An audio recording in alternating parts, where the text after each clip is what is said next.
دستای ترنگانوی مالازیا با ایستانی پنجشنبه و شروانی مبادشویف در بازی جوابی 8-1 جوی مالازیا بر دماسارا با نتیجه 5-0 غلبه به دست آورد.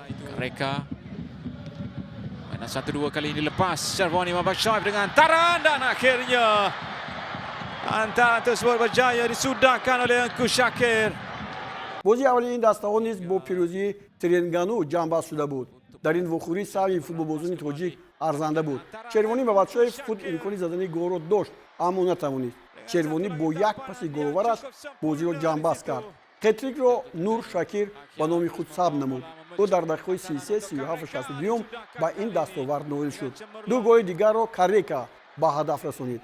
بعد این غلبه رینانگو با دوری بازی‌های چوریانگی‌ای روخت گرفت و 14 فوریه در بازی رفت خود با کوالالامپور قومی آزماید.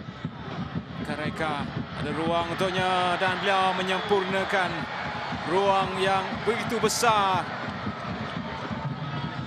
untuk jaringan di maupun kanan atau rempatan dilepaskan dan beliau membuat keputusan.